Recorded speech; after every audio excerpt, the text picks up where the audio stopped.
Christian studies as to whether or not this is a parable or whether or not Jesus is giving an account of something that has actually happened. And the reason being is because unlike most other parables that Jesus tells, we have a named character, which is highly unusual. So the fact that out of any other parable Jesus tells, there's no personal names or anything like that, and suddenly we have a personal name, it kind of throws everybody off. And then that's why there's such a big question. You can find articles saying that because of the personal name, this isn't a parable. Jesus is actually giving an account of what is going on. You'll find just as many people saying it is a parable. It just happens to be a unique parable because Jesus is using a personal name. I tend to be on that side of things, where Jesus is telling a parable. But I can understand the arguments of why people would think that. And I'll give you a reason as to why I think that this is a parable as opposed to an actual account. To understand this parable, we're going to lay some groundwork because there seems to be a lot of confusing things in this parable that context-wise we're going to have to deal with. How many of you are familiar with Jewish cosmology? And by that I mean how Jews think the world is built. Okay. So you're going to have to forgive my poor representation. I don't draw well. Okay. So this plane here would be the earth. Okay. All right. Under the earth, you have, what do you think this is? If you were to guess what's under the earth, what's under the earth? The underworld. This is the underworld, okay? It's literally under the earth. Okay? Attached to this, you've heard of pillars of the earth, right? So you've got a couple of these pillars that kind of support the earth. And this comes from the ideas like the earth is his footstool, things like that, okay? So there's these pillars. These are the pillars of the earth right here.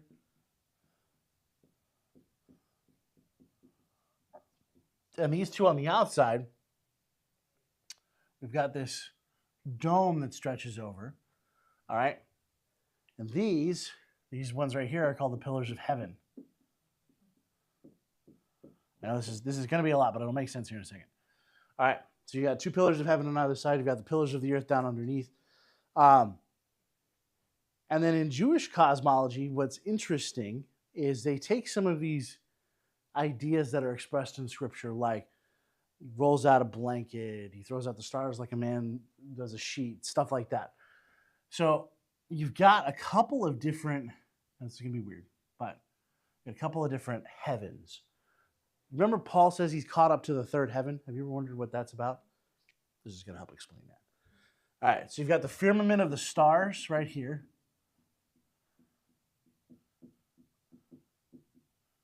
Okay, then you have another section in the middle, which is called the ocean of heaven.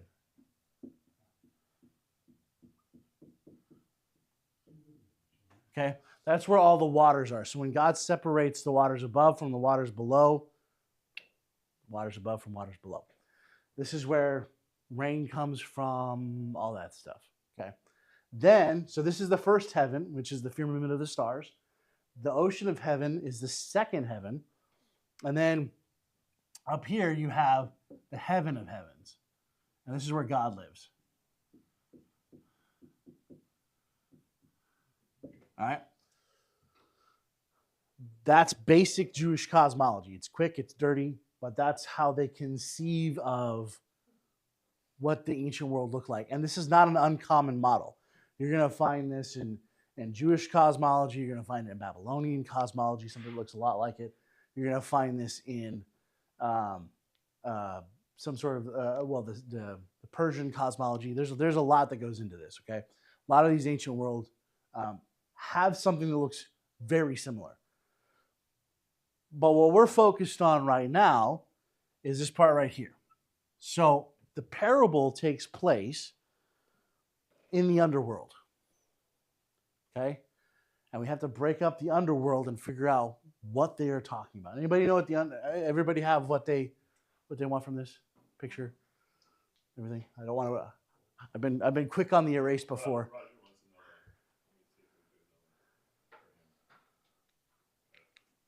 Yep. Okay. Anybody else before I erase it? Okay. Isn't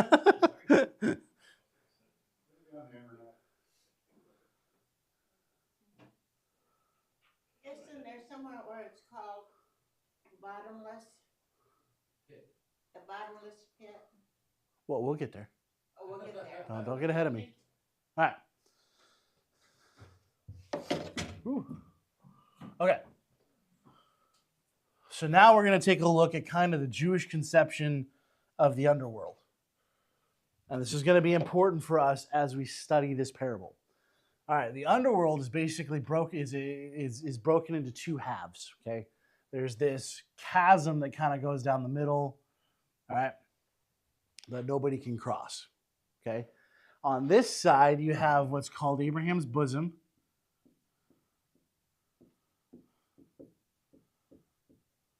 Okay, also known as, where does Jesus say the thief is going to be with him?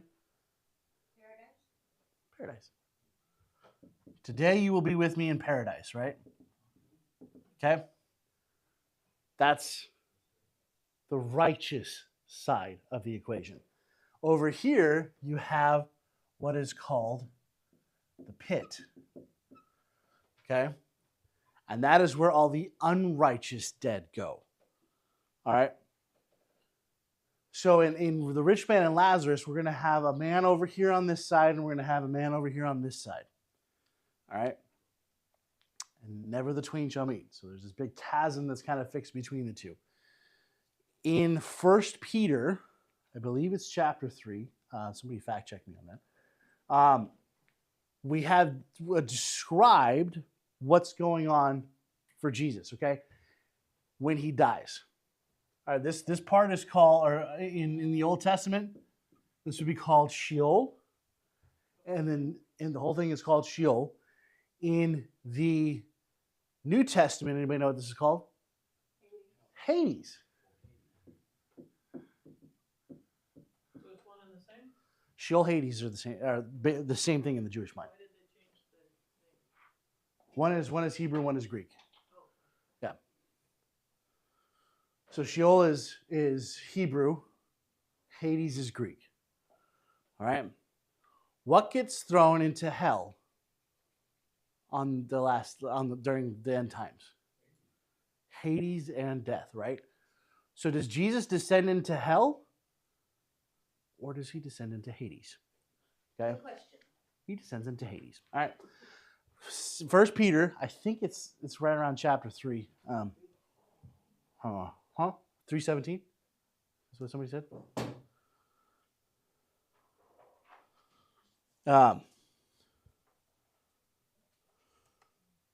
You say what is thrown into hell? So hell is a different. Hell is hell is the lake of fire, or it's Gehenna, okay?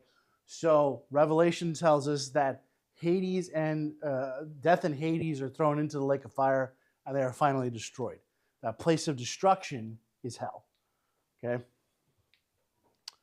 So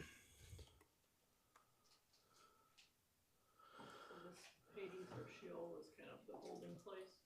Right. 1 Peter 3:18 through 20 is where this is talked about. Jesus descends into Hades. He goes to Abraham's bosom. All right. To answer Beverly's question, he goes there to brag to the spirits who are in bondage. I won. Okay. He goes there. He tells them that. And then on the third day when he rises, Peter tells us that he goes and he takes out all of the righteous dead, and they follow his coat, the train of his coat, out of Hades, out of Sheol, Hades. Okay? So all the righteous dead that are in Abraham's bosom go, whoosh, okay, right out with him into heaven. Okay? But this is basically like a holding place for dead souls. Okay, it's not purgatory or anything like that. This is just where the human spirit goes when the body dies. All right? So when David says, after his son dies, remember Bathsheba's, the son that Bathsheba has dies, right? He says, I know I will see him again in Sheol, right? The resting place of the dead. All right? So, this construct of Sheol Hades is what is thrown into the lake of fire along with death and is destroyed in hell, okay? Because it's not needed anymore, because there's going to be no more death, so there's no more need for like a holding cell for the dead. So right now, as it stands with Jesus' victory, this side is empty. Nobody who believes in Christ goes here anymore. Okay? It's empty. He emptied it. That's what 1 Peter 3 tells us. The pit, though, where the unrighteous dead go, that's still in use. And so when the final resurrection comes and all of the dead come back to life and are judged at the great white throne judgment, that's where they're coming from. And then when it's emptied, like I said, hell or Hades and death get thrown into hell, right? To be destroyed, to the lake of fire. I was wondering about that. That's good to know. Yeah. That's how the Bible conceives of, at least the writers conceive of what's happening, okay? I think it's a pretty accurate representation of what's going on. That's the way they present it. It's consistent. I tend to think that this is what is going on right now. All right. So to our text. Hopefully that helps lay some groundwork for you as we go into this. Luke 16. We're starting in the middle of the parable. So we have to back up a little bit. I was thinking that, could be called the bottomless pit, because if it's in the center of the earth and the earth is always rotating, then there's no bottom. The bottomless pit just describes the depth of its hunger. Oh, okay. Right? So the grave is hungry for everyone. That's why they call it the bottomless pit. It's kind of like, we say his stomach is a bottomless pit, meaning you can't fill it up. That's the idea. Okay. Hades, Sheol swallows all the dead. All right, that was the idea. Okay. So the spirits that are trapped in bondage here are trapped in the bottomless pit. Some places in the Bible will call that Tartarus. Okay, so Peter likes to use that word in his letters. Is the word Tartarus. I think Jude also uses that word. But that would be like the deepest deep, right? That's where those spirits are held in bondage. But that's the idea. The grave claims everybody. That's why it's a bottomless pit.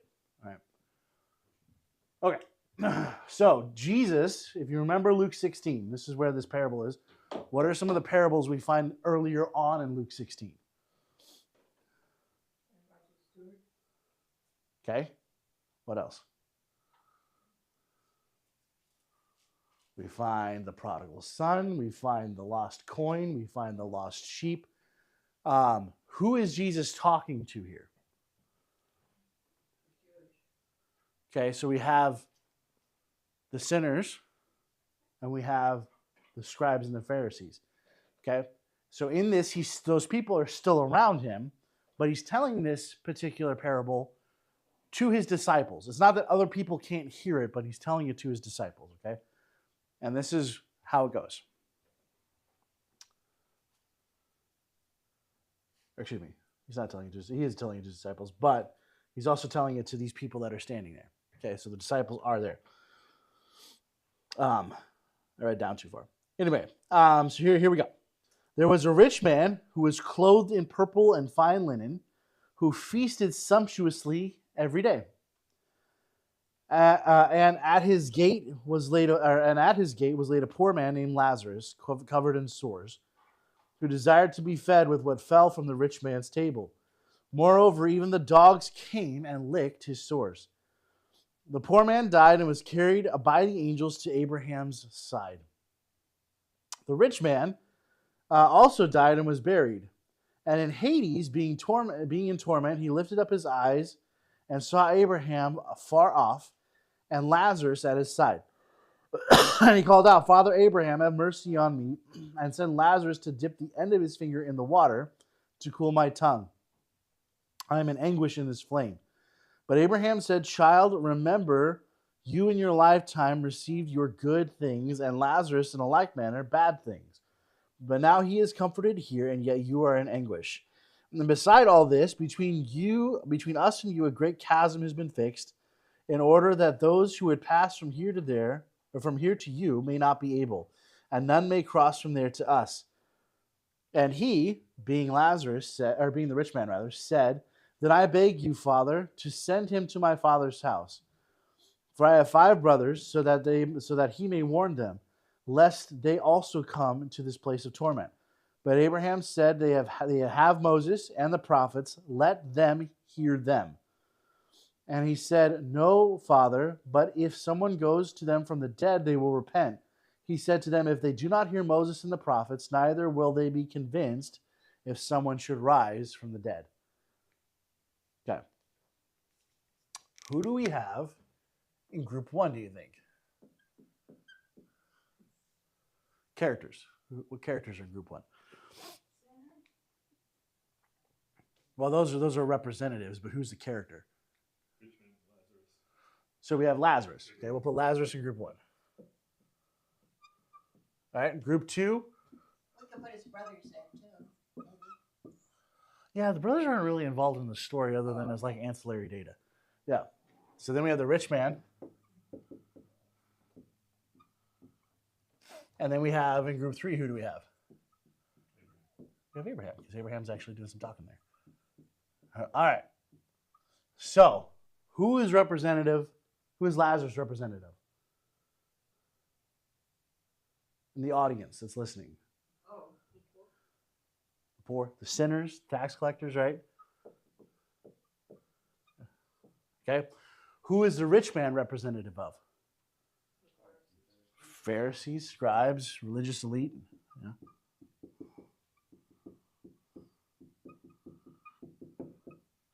And who might Abraham be representative of? Although I'm not entirely sold on that, but who could he be representative of? God. Yep. Okay.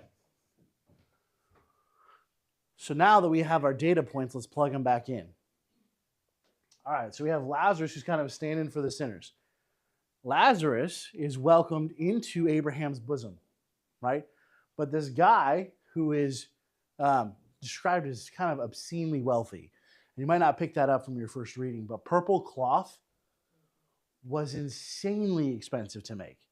In fact, we have, I think it's Lydia in the New Testament, or in Acts, who is described as a seller of purple cloth, right?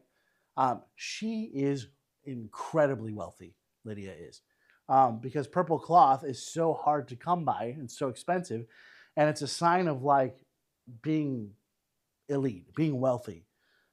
It was the royal color, and it was because it was really hard to distill that color. It was really hard to distill purple. Anybody know what it was made of? Shells of sea snails. Okay, so incredibly hard to harvest, incredibly hard to get right, incredibly hard to get to stick into clothing. So if you had it, you were pretty wealthy. He's eating, he's partaking, he is enjoying his life. Conversely, Lazarus, who's kind of representative of the sinners, is having a hard time. He's not able to feed himself. He's not able to provide for himself. It seems like Lazarus and the rich man know each other, because, or at least Lazarus knows the rich man because he sits outside of his gate and asks for food, which is kind of, the sinners have been asking the religious elite, help us, right, to live better, and often they're spurned because you can't ever be good enough. And so now we have this tension between these two. Well, they both die because death claims all men, right? Claims everybody. And now we have this interplay between, Lazarus doesn't really say anything, right? Who talks on Lazarus' behalf? Abraham. Okay? So the rich man and Abraham have this discussion about, I really could use some water. Could you please send Lazarus to help me? And the rich man and Abraham says, well, you didn't really help him in when you guys were alive. So I don't. Even if he could help you, there's this chasm fixed. Remember, remember our diagram. This is paradise. This is the pit. Okay. Chasm fixed between us. We can't cross over. And so you're kind of stuck. The rich man then makes a very interesting request. And he asks for this man Lazarus to go back and warn his brothers. And what does Jesus say? I think it's foreshadowing a lot. What does Jesus say that Abraham says? You have Moses, you have the prophets. Read them and believe what they say. And then he's like, well, could you send Lazarus back because they would believe a man who comes back from the dead? Jesus knows what about what's going to happen to him. He's going to die. Okay, he's going to be crucified. He's going to be buried. He's going to be resurrected. And he's going to be hanging around for 40 days after he resurrects. Does he go to anybody but the disciples? And those he's familiar with? No. Why? Because nobody would believe a man who comes back from the dead. He says that. If they're not going to believe what Moses and the prophets have said about me, they're not going to believe me if I come back from the dead. People still don't believe Jesus after he's come back from the dead. Really, what this parable is about, one, is about Jesus' claims of resurrection. So Jesus has said, I'm going to be resurrected. The parable is directed at the Pharisees, right, who believe in what? They believe in a physical resurrection. But even if Jesus physically resurrects, which he does, they aren't going to believe him. Even though they say they believe in a physical resurrection, which is kind of funny. Do you think this parable would have carried the same weight with the Sadducees? Why? They were sad. Right? They were sad, you see. That's how you remember who believes in what. Anyway,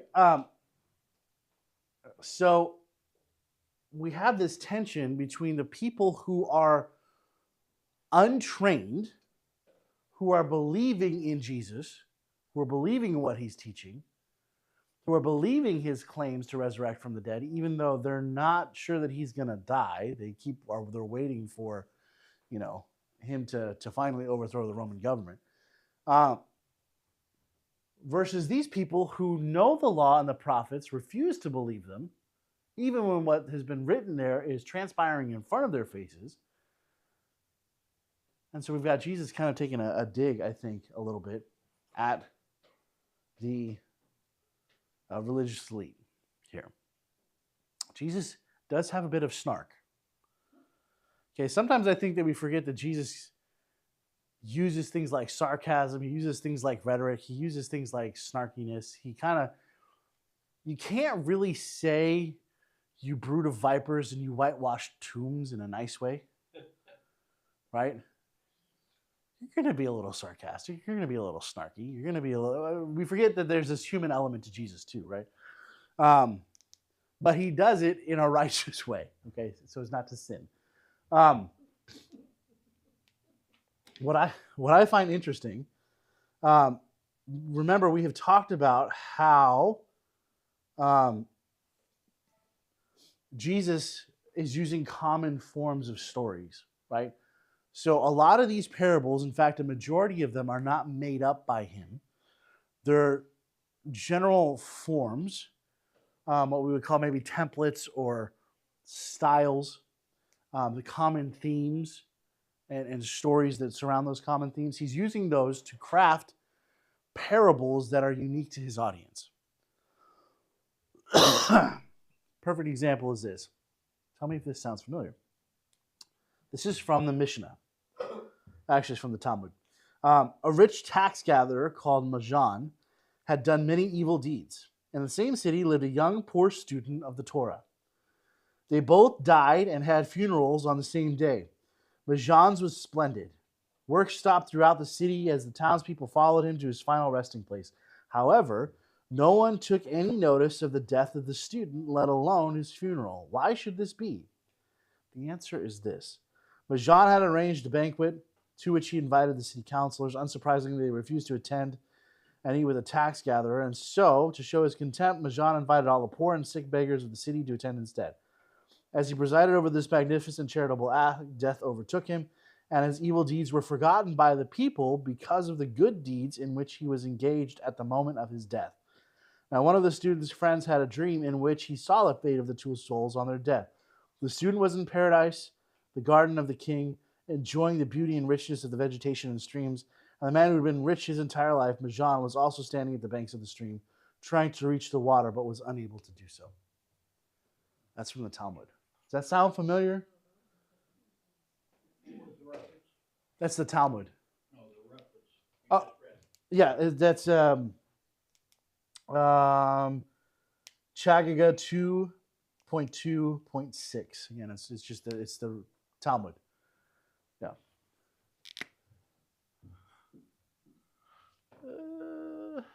It's hard to spell.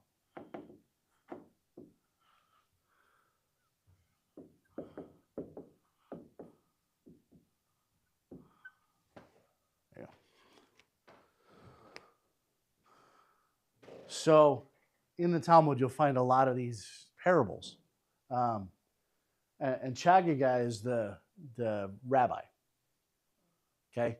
So, when I cited earlier today, I cited Rashi, and I cited a couple other guys. Those guys are who write commentaries. You cite the commentary by the name of the rabbi. And that kind of directs you to where you go. But these common forms, these archetypes, are used all the time. Now, Jesus doesn't mention anything about the rich man throwing a banquet for the poor or anything like that because it's not relevant to the point he's trying to make. And he switches the names. So now we have Majan, who is the rich man who's named, and the poor student is not. Okay? So he's switching it around a little bit to kind of make his point. But the form is still there. The archetype is still there. The theme is still there. Which is, it's better to be a poor student, or it's better to be a poor person than be a rich person and do evil deeds. Right? So it's better to be in this camp and believe, because the poor Torah student believed in the Torah and was practicing the Torah. It's better to be the believer than a rich man who does evil deeds and thinks that this one banquet is going to save him. Right? Any questions, comments about this parable? Yeah. The question, if Jesus in his resurrection emptied paradise and took those people with him, Uh-huh. and he's resurrecting, what's happening to those people? Well, Jesus, because he says to Mary, he says, I have not yet been to my Father, so don't hold on to me. Right. So are they all waiting around? He hasn't done his ascension yet, but that doesn't mean that the spirits haven't gone up there. Jesus just still made a way. He could empty them and they could have gone. Yeah. He didn't go up because he still had work to do for those 40 days, which is to encourage the disciples, to encourage the followers, so that way there would be people in that upper room come Pentecost, right? That's kind of the idea. Okay. But yeah. Jewish cosmology is a little weird, which is why we had to talk about it at the beginning, because if you don't know how they conceived of Sheol, that story makes no sense. Sheol is Hebrew and Hades is Yep. Greek. So Sheol, and Hades is Greek. And they both have very similar constructions, which is why, as a stand-in, when you go to the Septuagint, you find every time Sheol is mentioned, it's translated as Hades, because the concepts are similar enough that it works. Yeah. It's easier to write this than it is to, that's how they refer to it, as opposed to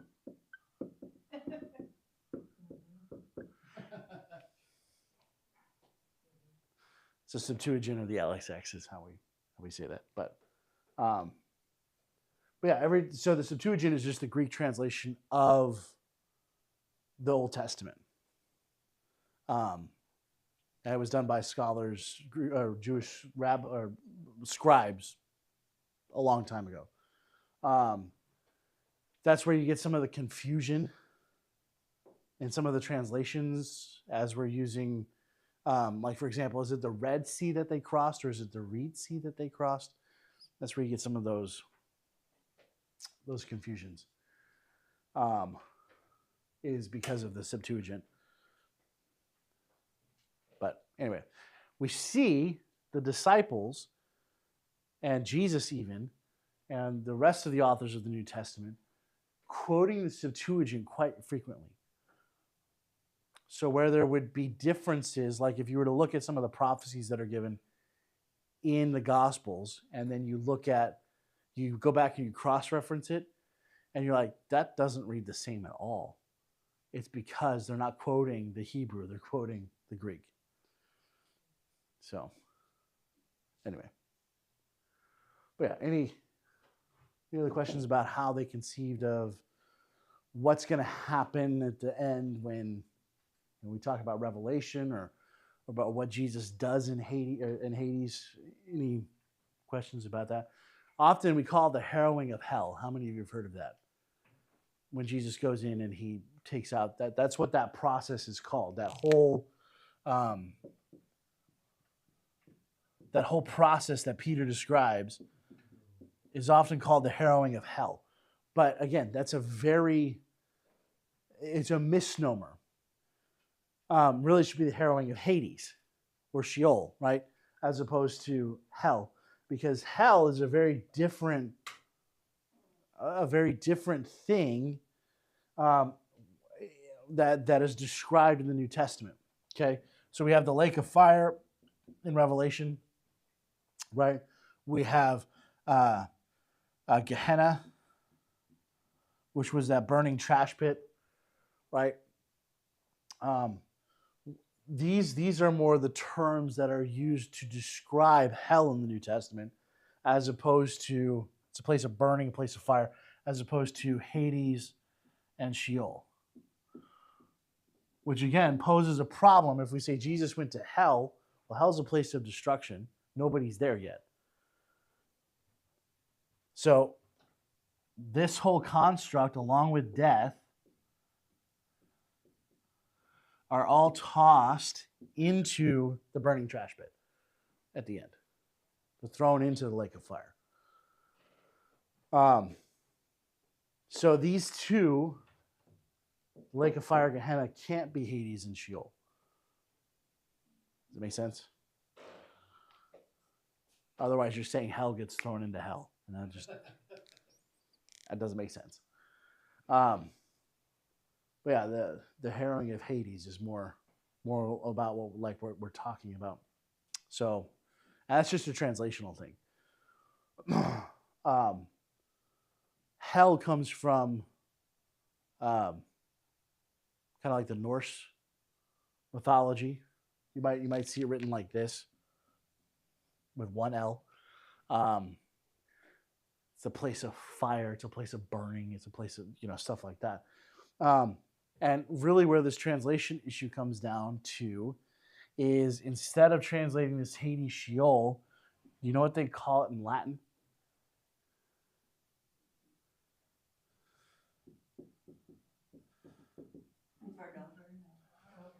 Infierno. Okay, so, oops, there's a N there.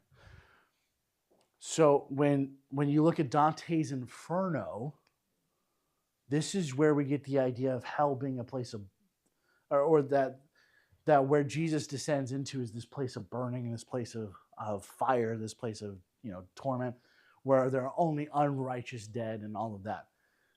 It kind of conflicts with that First Peter passage again. So if you want to know more about the harrowing of Hades, you just have to read. It's at First Peter 3. I think it's 18 through 20, somewhere around in there,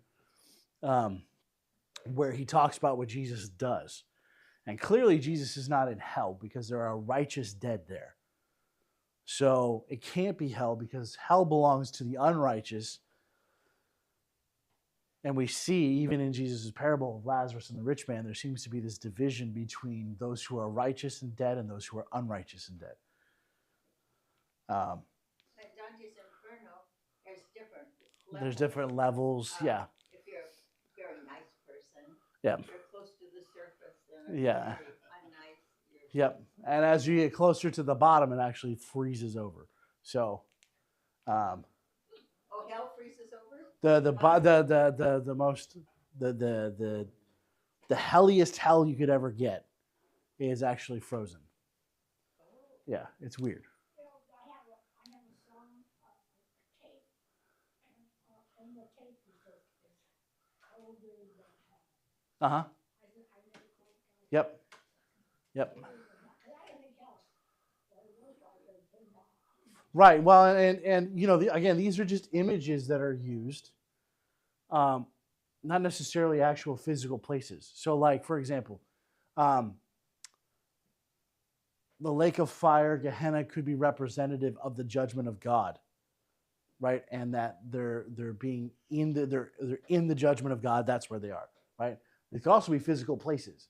So even in Jewish writings, they're not entirely sure. They know that there's going to be this place of ultimate final destruction, but they're not exactly sure what form that takes. Is that just the wrath of God being poured out on them for eternity? Maybe. As opposed to an actual physical place. Does that make sense? So there was debate among even the Jews between physical place or representative of just the wrath of God being poured out on you for all time. So I tend to think it's more of a physical place, right? As opposed to something more metaphoric, which is more consistent, I think, with the majority of Jewish teaching as well as with kind of more Orthodox Christianity. In our parable, the rich man wants to be cooled from the fire. So it sounds like there's fire in the pit also. Well, there's a place of torment. So again, it's hot. There seems to be some sort of judgment that's happening there, but it's not an all-consuming kind of fire. It's just a, Different kinds of fire. Yeah. Shadrach, Meshach, and Abednego were in fire that didn't have any torment to Well, it. and that's where we get that the Jews get that idea of, well, is it the same kind of fire experienced different ways? Because you have Shadrach, Meshach, and Abednego standing in that fire with one who is like a son of the gods, right? Which is what the Hebrew says. And then you've got the people who are on the other side of that who have died because of the fire and how hot it is. Yeah, and they weren't touching the fire. Yeah. So is it this? Is righteousness, is the righteousness that we experience, and then the fire that is, because it is a fire, because what Scripture declares God as an all-consuming fire, right? Yes. So is that same fire that we get to partake of as the righteousness of God, is the inverse of that then the wrath of God? And they're two sides of the same attribute. Does that make sense? So Because the Shekinah glory, when the people went through the desert, there was the glory fire. Yep. So variety kinds of fires. Yeah. So anyway, that's Lazarus and the rich man. Yeah.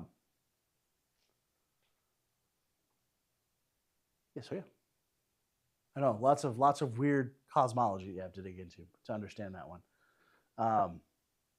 It's also led to a lot of weird interpretations. Also, some people will say that Lazarus is endemic of kind of Gentiles and those are Jews, and I don't see how that's possible at all, given the audience he's talking to. Some people look at these as covenants being made, like the different covenants, Mosaic and the New Covenant. Again, I don't see that, given the audience especially. So, yeah. What's the rich man's Hades torment? Because there is an element of judgment that goes with it. So on paradise, you don't have that judgment. So on the other side, so there is an element of judgment that's happening over there for the unrighteous dead, but it's nothing like what's going to come at the end. So the Jewish conception of Hades doesn't negate the fact that there might be ongoing punishment that's happening for the unrighteous, or that there were not ongoing pleasantries that were happening for the righteous. So, yeah. In some sense, we get a lot of our grief now. God says, well, we'll be persecuted and everything. Yeah. So we're like Lazarus over here. Yep. Having that real hard times. Yep. So. Thank you. Yep, that's it. That's all I got for you. Go forth and enjoy your afternoon.